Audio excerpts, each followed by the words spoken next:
ಜಾತಿ ಗಣತಿ ಮೀಸಲಾತಿ ಬಗ್ಗೆ ಪ್ರಧಾನಿ ನರೇಂದ್ರ ಮೋದಿ ಫಸ್ಟ್ ರಿಯಾಕ್ಷನ್ ಕೊಟ್ಟಿದ್ದಾರೆ. ಎಸ್ಸಿ ಎಸ್ಟಿ ಒಬಿಸಿಗೆ ಕಾಂಗ್ರೆಸ್ ಮೋಸ ಮಾಡಿದೆ.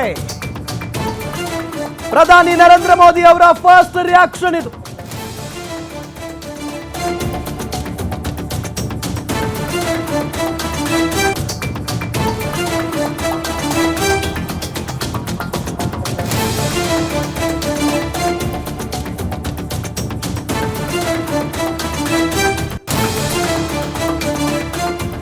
ಪ್ರಧಾನಿ ನರೇಂದ್ರ ಮೋದಿ ಅವರು ಜಾತಿ ಗಣತಿ ಮೀಸಲಾತಿ ಬಗ್ಗೆ ಫಸ್ಟ್ ರಿಯಾಕ್ಷನ್ ಕೊಟ್ಟಿದ್ದಾರೆ. ಎಸ್ಸಿ ಎಸ್ಟಿ ಒಬಿಸಿಗೆ ಕಾಂಗ್ರೆಸ್ ಮೋಸ ಮಾಡಿದೆ. ಕರ್ನಾಟಕ ಸರ್ಕಾರದ ವಿರುದ್ಧ ನರೇಂದ್ರ ಮೋದಿ ಅವರು ವಾಗ್ದಾಳಿಯನ್ನ ನಡೆಸಿದ್ದಾರೆ. ಕರ್ನಾಟಕ ಕಾಂಗ್ರೆಸ್ ಮುಸ್ಲಿಮರಿಗೆ ಒಬಿಸಿ ಮೀಸಲಾತಿಯನ್ನ ಕಲ್ಪಿಸಿದೆ. ಕಾಂಗ್ರೆಸ್ ಅಂಬೇಡ್ಕರ್ ಅವರ ಸಂವಿಧಾನಕ್ಕೆ ಅವಮಾನ ಮಾಡಿದೆ. ಹರಿಯಾಣದಲ್ಲಿ ಕರ್ನಾಟಕ ಸರ್ಕಾರದ ವಿರುದ್ಧ ನರೇಂದ್ರ ಮೋದಿ ವಾಗ್ದಾಳಿಯನ್ನ ನಡೆಸಿದ್ದಾರೆ. ಜಾತಿ ಗಣತಿ ಮೀಸಲಾತಿ ಬಗ್ಗೆ ಮೋದಿ ಫಸ್ಟ್ ರಿಯಾಕ್ಷನ್ ಕೊಟ್ಟಿರೋದು. ಎಸ್ಸಿ ಎಸ್ಟಿ ಒಬಿಸಿಗೆ ಕಾಂಗ್ರೆಸ್ ಮೋಸ ಮಾಡಿದೆ. ಕಾಂಗ್ರೆಸ್ ಒಬಿಸಿ ಮೀಸಲಾತಿ ಕಿತ್ತು ಮುಸ್ಲಿಂಗೆ ಕೊಟ್ಟಿದೆ. ಹರಿಯಾಣದಲ್ಲಿ ಪ್ರಧಾನಿ ನರೇಂದ್ರ ಮೋದಿ ವಾಗ್ದಾಳಿಯನ್ನ ನಡೆಸಿರೋದು. ಹಿಂದುಳಿದ ವರ್ಗಗಳ ಮೀಸಲಾತಿ ಕಿತ್ತು ಮುಸ್ಲಿಮರಿಗೆ ನೀಡಿದೆ ಅಂತ ಹೇಳಿ ವಾಗ್ದಾಳಿಯನ್ನ ನಡೆಸಿದ್ದಾರೆ ನರೇಂದ್ರ ಮೋದಿ ಅವರು. कर्नाटका की कांग्रेस सरकार ने टेंडर में भी अब एससी एसटी ओबीसी के अधिकार छीन करके धर्म के आधार पर आरक्षण दे दिया, जबकि संविधान में बाबा साहब आंबेडकर ने साफ साफ शब्दों में चर्चा में कहा था कि संविधान में कतई धर्म के आधार पर आरक्षण की व्यवस्था नहीं की जाएगी।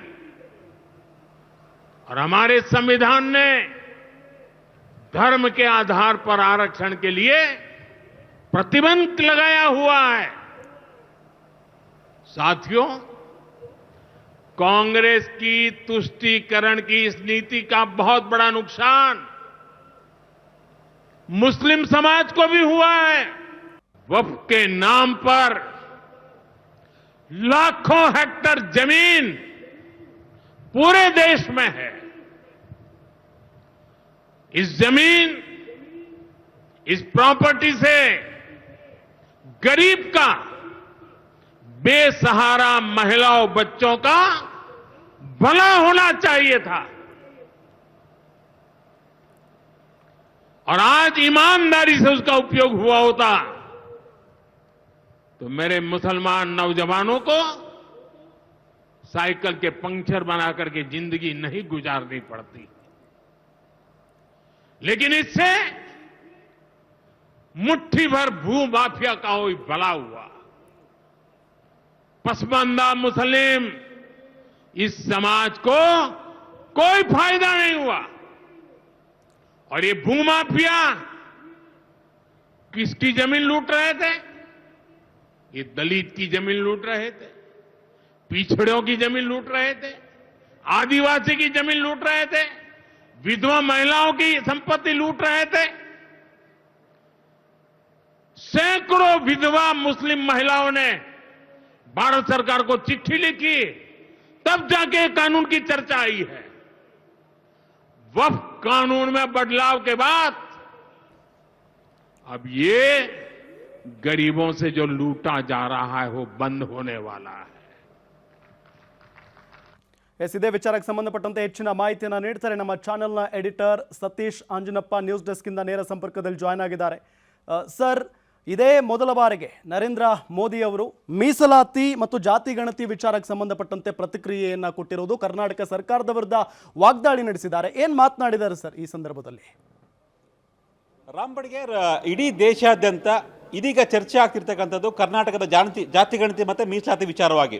ಕರ್ನಾಟಕದ ಜಾತಿ ಗಣತಿ ಏನು 2015ರಲ್ಲಿ ಆಗಿದೆ ಅನ್ನೋ ಒಂದು ಮಾಹಿತಿ ಏನಿದೆ ಕಾಂತರಾಜ ಆಯೋಗ, ಸೊ ಅದರ ಜೊತೆ ಇಡೀ ದೇಶದ ಚರ್ಚೆ ಆಗ್ತಾ ಇದೆ.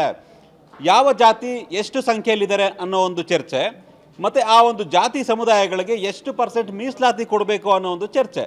ಸೊ ಇದು ಬರೀ ಕರ್ನಾಟಕ ಅಲ್ಲ, ಇಡೀ ದೇಶಾದ್ಯಂತ ದೊಡ್ಡ ಮಟ್ಟದಲ್ಲಿ ಚರ್ಚೆ ಆಗ್ತಾ ಇದೆ. ಸೊ ಇದಕ್ಕೆ ತಕ್ಕಂತೆ, ಇದಕ್ಕೆ ಕಾಕತಾಳೀಯ ಎಂಬುವಂತೆ ಪ್ರಧಾನಿ ನರೇಂದ್ರ ಮೋದಿ ಅವರು ಇದೇ ಮೊದಲ ಬಾರಿಗೆ ಮೀಸಲಾತಿ ವಿಚಾರವಾಗಿ, ಅದು ಕೂಡ ಕರ್ನಾಟಕದಲ್ಲಿ ಮುಸ್ಲಿಂ ಸಮುದಾಯಕ್ಕೆ ಕೊಡ್ತಾ ಇರ್ತಕ್ಕಂಥ ಮೀಸಲಾತಿ, ಇದು ಉದ್ಯೋಗ ಹಾಗೂ ಶೈಕ್ಷಣಿಕ ಮೀಸಲಾತಿ ಬಗ್ಗೆ ಮಾತನಾಡಿಲ್ಲ ನರೇಂದ್ರ ಮೋದಿ ಅವರು. ನರೇಂದ್ರ ಮೋದಿ ಮಾತನಾಡಿರ್ತಕ್ಕಂಥದ್ದು ಇತ್ತೀಚೆಗಷ್ಟೇ ಕರ್ನಾಟಕ ಸರ್ಕಾರ ಏನು ಸರ್ಕಾರಿ ಗುತ್ತಿಗೆ ವಿಚಾರವಾಗಿ ಮುಸ್ಲಿಂ ಸಮುದಾಯಕ್ಕೆ 4% ಮೀಸಲಾತಿ ಕೊಡಬೇಕು ಅಂತ ಒಂದು ನಿರ್ಧಾರವನ್ನು ಪ್ರಕಟ ಮಾಡ್ತು. ಆ ಒಂದು ಮೀಸಲಾತಿ ಬಗ್ಗೆ ನರೇಂದ್ರ ಮೋದಿ ಅವರು ಮಾತನಾಡಿದ್ದಾರೆ. ವಿಶೇಷವಾಗಿ ಕರ್ನಾಟಕ ಸರ್ಕಾರ SC/ST ಹಾಗೂ OBC ಸಮುದಾಯಗಳಿಗೆ ಅನ್ಯಾಯ ಮಾಡಿದೆ.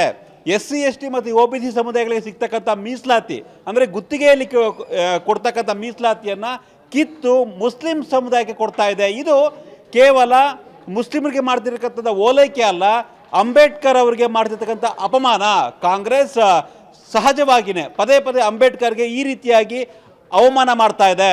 ಎಲ್ಲೂ ಕೂಡ ಸಂವಿಧಾನದಲ್ಲಿ ಧರ್ಮೀಯ ವಿಚಾರವಾಗಿ, ಧಾರ್ಮಿಕ ವಿಚಾರವಾಗಿ ಧರ್ಮಗಳಿಗೆ ಯಾವುದೇ ರೀತಿಯ ಮೀಸಲಾತಿಯನ್ನು ಕಲ್ಪಿಸಬಾರ್ದು ಅನ್ನೋ ಒಂದು ಅಂಶವನ್ನು ಇದೆ. ಆದರೆ ಅದನ್ನು ಲೆಕ್ಕಿಸದೆ ಕಾಂಗ್ರೆಸ್ ಸರ್ಕಾರ ಮುಸ್ಲಿಮರಿಗೆ ಒಂದು ಧರ್ಮ ಇದೆ, ಧರ್ಮದಲ್ಲಿ ಯಾವುದೇ ರೀತಿಯ ಧರ್ಮಗಳಿಗೆ ಮೀಸಲಾತಿಯನ್ನು ಕೊಡುವಂಥ ಒಂದು ಅವಕಾಶ ಇಲ್ಲ.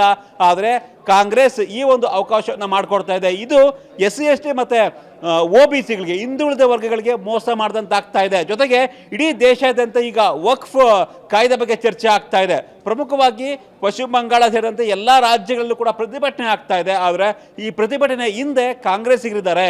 ವಕ್ಫ್ ತಮಗೆ ಮನಬಂದಂತೆ SC/STಯ ಜಮೀನಾಗಿರ್ಬೋದು, ಬುಡಕಟ್ಟು ಜನಾಂಗದ ಜಮೀನಾಗಿರ್ಬೋದು, ಅಥವಾ ಹಿಂದುಳಿದವರ ಜಮೀನಾಗಿರ್ಬೋದು, ಎಲ್ಲವನ್ನು ಕೂಡ ಕಬಳಿಸ್ಕೊಳ್ತಾ ಇತ್ತು ವಕ್ಫ್. ಅದನ್ನು ತಡೆಗಟ್ಟೋದಕ್ಕೆ ಕೇಂದ್ರ ಸರ್ಕಾರ ವಕ್ಫ್ ಒಂದು ಕಾಯ್ದೆಯನ್ನು ತಂದಿದೆ. ಆದರೆ ಆ ಕಾಯ್ದೆಗೆ ಕರ್ನಾಟಕ ಸರ್ಕಾರ ಕೂಡ ಒಂದು ರೀತಿ ವಿರೋಧವನ್ನು ವ್ಯಕ್ತಪಡಿಸ್ತಾ ಇದೆ. ಕರ್ನಾಟಕದಲ್ಲಿ ನಾವು ಜಾರಿ ಮಾಡೋದಿಲ್ಲ ವಕ್ಫ್ ಕಾಯ್ದೆ ಅನ್ನೋ ಒಂದು ಹೇಳಿಕೆಯನ್ನು ಕೊಡ್ತಾ ಇದೆ. ಇದೆಲ್ಲವೂ ಕೂಡ ಮುಸ್ಲಿಮರ ಮನವೊಲಿಕೆ ಅಥವಾ ಓಲೈಕೆ ಒಂದು ರಾಜಕಾರಣವನ್ನು ಮಾಡ್ತಾ ಇದೆ ವಿನಃ ಹಿಂದುಳಿದ ವರ್ಗಗಳಿಗಾಗಿರ್ಬೋದು ಅಥವಾ SC ಸಮುದಾಯಕ್ಕೆ, ST ಸಮುದಾಯಕ್ಕೆ ಕಾಂಗ್ರೆಸ್ ಸರ್ಕಾರ ಮೋಸ ಮಾಡ್ತಾ ಇದೆ. ಸೊ ಸಹಜವಾಗಿಯೇ ಕರ್ನಾಟಕದಲ್ಲಿ ಈಗ ಜಾತಿ ಮತ್ತು ಮೀಸಲಾತಿ ವಿಚಾರವಾಗಿ ಚರ್ಚೆ ಆಗ್ತಿರತಕ್ಕಂಥ ಸಂದರ್ಭದಲ್ಲಿ ನರೇಂದ್ರ ಮೋದಿ ಅವರು ಮೀಸಲಾತಿ ಅಂದರೆ ಮುಸ್ಲಿಮರಿಗೆ ಕೊಡ್ತಿರ್ತಕ್ಕಂಥ ಮೀಸಲಾತಿ ಬಗ್ಗೆ ಮಾತನಾಡಿದ್ದಾರೆ. ಹಾಗಾಗಿ ದೊಡ್ಡ ಮಟ್ಟದ ಚರ್ಚೆ ಆಗ್ಬೋದು ಮುಂದಿನ ದಿನಗಳಲ್ಲಿ ಇದು. ಸೊ ಯಾವ ರೀತಿಯಾಗಿ ಮುಸ್ಲಿಂ ಮೀಸಲಾತಿಯನ್ನು ಜಾರಿ ಮಾಡುತ್ತೆ ಕರ್ನಾಟಕ ಸರ್ಕಾರ, ಇದು ಗುತ್ತಿಗೆ ವಿಚಾರದಲ್ಲಿ ನೋಡಬೇಕಾಗಿದೆ. Ram. Okay thank you Satish sir ತಮ್ಮೆಲ್ಲ ಮಾಹಿತಿಗಾಗಿ. ಎಸ್, ಇದು ನರೇಂದ್ರ ಮೋದಿ ಅವರ ಒಂದು ಅಭಿಪ್ರಾಯ. ಎಲ್ಲೋ ಒಂದು ಕಡೆ ಸಹಜವಾಗಿ ನರೇಂದ್ರ ಮೋದಿ ಅವರು ಬೇರೆ ಬೇರೆ ರಾಜ್ಯಗಳ ಬಗ್ಗೆ ಆದಷ್ಟು ಕಡಿಮೆ ಮಾತನಾಡ್ತಾರೆ. ಆದರೆ ಈ ವಿಚಾರ, ಮೀಸಲಾತಿ ವಿಚಾರ ಮತ್ತು ಜಾತಿ ಗಣತಿ ವಿಚಾರ ದೊಡ್ಡ ಮಟ್ಟದಲ್ಲಿ ಚರ್ಚೆ ಆಗ್ತಾ ಇದೆ. ಹಾಗಾಗಿನೇ ನರೇಂದ್ರ ಮೋದಿ ಅವರು ಭಾಷಣ ಮಾಡುವಂಥ ಸಂದರ್ಭದಲ್ಲಿ ಭಾಳ ಸ್ಪಷ್ಟವಾಗಿ ಉಲ್ಲೇಖ ಮಾಡಿರೋದು SC/ST ಜೊತೆಗೆ OBCಗೆ ಕಾಂಗ್ರೆಸ್ ಮೋಸ ಮಾಡಿದೆ ಇಲ್ಲಿ ಅಂತ ಹೇಳಿ. ಕೇವಲ ಮುಸ್ಲಿಂ ಓಲೈಕೆ ಮಾಡ್ತಾ ಇದ್ದಾರೆ ಕಾಂಗ್ರೆಸ್ನವರು, ಅದರಲ್ಲೂ ಕರ್ನಾಟಕ ಕಾಂಗ್ರೆಸ್ನವರು ಅಂತ ಹೇಳಿ CM ಸಿದ್ದರಾಮಯ್ಯ ನೇತೃತ್ವದ ಕರ್ನಾಟಕ ಕಾಂಗ್ರೆಸ್ ವಿರುದ್ಧ ಆಕ್ರೋಶವನ್ನ ವ್ಯಕ್ತಪಡಿಸ್ತಾ ಇದ್ದಾರೆ.